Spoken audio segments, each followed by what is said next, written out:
ಉಪಚುನಾವಣೆ ಸೋಲಿನ ಬೆನ್ನಲ್ಲೇ ಜೆಡಿಎಸ್ ಪಾಳೆಯದಲ್ಲಿ ಮಹತ್ತರ ಬದಲಾವಣೆಗೆ ಸೂಚನೆ ಸಿಕ್ಕಿದೆ. ಎಚ್.ಡಿ. ಕುಮಾರಸ್ವಾಮಿ ವಿರುದ್ಧ ರೆಬಲ್ ಆಗಿ ಜೆಡಿಎಸ್ನಿಂದ ಹೊರನಡೆದಿರುವ ಸಿಎಂ ಇಬ್ರಾಹಿಂ ದಿಢೀರನೆ ಜಿಟಿ ದೇವೇಗೌಡ ಅವರನ್ನ ಭೇಟಿ ಮಾಡಿದ್ದು ಸಾಕಷ್ಟು ಅನುಮಾನಗಳಿಗೆ ಎಡೆಮಾಡಿಕೊಟ್ಟಿದೆ. ಜಿಟಿ ದೇವೇಗೌಡ ಜೆಡಿಎಸ್ನ ಮುಂಚೂಣಿ ನಾಯಕರಾಗಿದ್ದು ಕೆಲ ದಿನಗಳ ಹಿಂದೆ ಬಹಿರಂಗ ವೇದಿಕೆಯಲ್ಲೇ ಸಿಎಂ ಸಿದ್ದರಾಮಯ್ಯ ಪರ ಬ್ಯಾಟ್ ಬೀಸಿದ್ರು.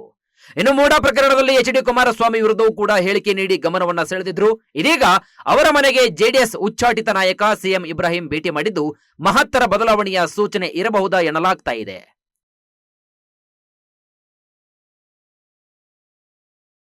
ಚನ್ನಪಟ್ಟಣ ಉಪಸಮರ ಫಲಿತಾಂಶ ಕುರಿತು ಡಿಸಿಎಂ ಡಿಕೆ ಶಿವಕುಮಾರ್ ವಿಧಾನಸೌಧದಲ್ಲಿ ಪ್ರತಿಕ್ರಿಯೆ ನೀಡಿದ್ದಾರೆ. ಕುಮಾರಸ್ವಾಮಿ ಮುಸ್ಲಿಂ ಸಮುದಾಯವನ್ನ ನಂಬಿಕೊಂಡೇ ಇಲ್ಲ, ಬಿಜೆಪಿ ಜೊತೆ ಹೋಗಿರುವ ಅವರಿಗೆ ಮುಸ್ಲಿಮರು ಯಾಕೆ ಮತವನ್ನ ಹಾಕ್ತಾರೆ ಅಂತ ಪ್ರಶ್ನೆ ಮಾಡಿದ್ದಾರೆ. ಕುಮಾರಸ್ವಾಮಿಗೆ ಪಾಪ ಜನ ವೋಟ್ ಹಾಕಿದ್ರು, ಈ ಬಿಜೆಪಿ ಜೊತೆ ಹೋಗಿ ಹಿಂದೆ ಮುಸ್ಲಿಂ ವೋಟ್ ಹಾಕ್ತಾರೆ, ಅವ್ರು ನಂಬ್ಕೊಂಡೇ ಇಲ್ಲ ಮುಸ್ಲಿಂ.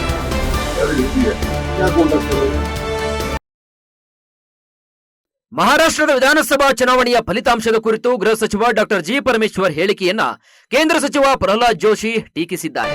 ಪರಮೇಶ್ವರ್ ಪ್ರಬುದ್ಧ ರಾಜಕಾರಣಿ ಅಂತ ಅನ್ಕೊಂಡಿದ್ದೆ, ಆದ್ರೆ ಅವರು ಕೂಡ ರಾಹುಲ್ ಗಾಂಧಿಯ ಹಾಗೆ ಹೇಳಿಕೆಯನ್ನ ನೀಡ್ತಾ ಇದ್ದಾರೆ ಅಂತ ವ್ಯಂಗ್ಯ ಮಾಡಿದ್ದಾರೆ.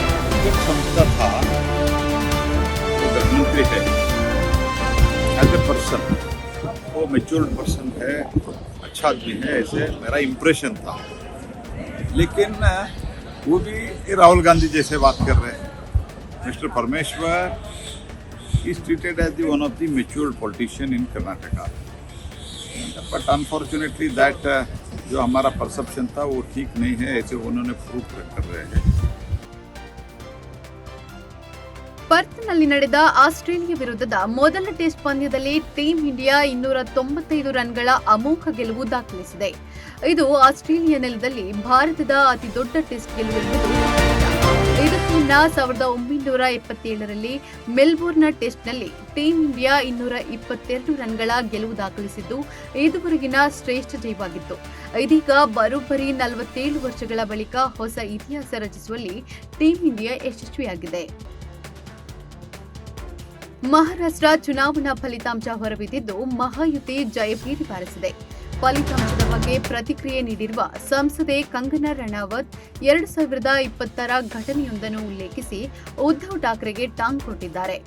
ಅಂದು ಕಂಗನಾ ತಮ್ಮ ಮನೆಯನ್ನ ನೆಲಸಮ ಮಾಡಿದ್ದಾಗ, ಇಂದು ನನ್ನ ಮನೆ ಕೆಡವಿದ್ದೀರಿ, ನಾಳೆ ಇದೇ ಪರಿಸ್ಥಿತಿ ನಿಮಗೂ ಆಗಲಿದೆ ಎಂದಿದ್ರು. ಅದನ್ನು ಇಂದು ನೆನಪಿಸಿದ ಕಂಗನಾ 2020ರಲ್ಲಿ ನನ್ನ ಮನೆಯನ್ನ ಕೆಡವಿದ್ರು, ನನ್ನನ್ನು ಅವಾಚ್ಯ ಶಬ್ದಗಳಿಂದ ನಿಂದಿಸಿದ್ರು, ದೌರ್ಜನ್ಯವೆಸಗಿದ್ರು. ಜನತೆಗೆ ನಿಜಾಂಶ ತಿಳಿದಿದೆ. ದೇವರು ಮತ್ತು ರಾಕ್ಷಸರ ನಡುವಿನ ವ್ಯತ್ಯಾಸ ಅವರಿಗೆ ಗೊತ್ತು.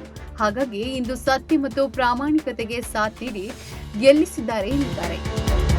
ಮಹಾರಾಷ್ಟ್ರ ವಿಧಾನಸಭೆ ಗೆಲುವಿನ ಸಂಭ್ರಮವನ್ನ ಕೇಂದ್ರ ಸಚಿವ ನಿತಿನ್ ಗಡ್ಕರಿ ತಮ್ಮ ನಿವಾಸದಲ್ಲಿ ವಿಶೇಷ ರೀತಿಯಲ್ಲಿ ಆಚರಿಸಿದ್ದಾರೆ. ಮಹಾರಾಷ್ಟ್ರದ ಡಿಸಿಎಂ ದೇವೇಂದ್ರ ಫಡ್ನವೀಸ್ ಹಾಗೂ ಬಿಜೆಪಿ ಅಧ್ಯಕ್ಷ ಚಂದ್ರಶೇಖರ್ ಬಾವನ್ಕುಲೆ ಅವರಿಗೆ ಭವ್ಯ ಸ್ವಾಗತ ನೀಡಿ ಸತ್ಕರಿಸಿದ್ದಾರೆ. ಗೆಲುವಿನ ಸಾರಥಿಗಳ ಕಾಲಿಗೆ ನೀರನ್ನು ಹಾಕಿ ಗೌರವ ಸಮರ್ಪಿಸಿ ಗಡ್ಕರಿ ಕುಟುಂಬಸ್ಥರು ಗೆಲುವಿನ ಸಂಭ್ರಮದಲ್ಲಿ ತಾವು ಕೂಡ ಪಾಲ್ಗೊಂಡಿದ್ದಾರೆ.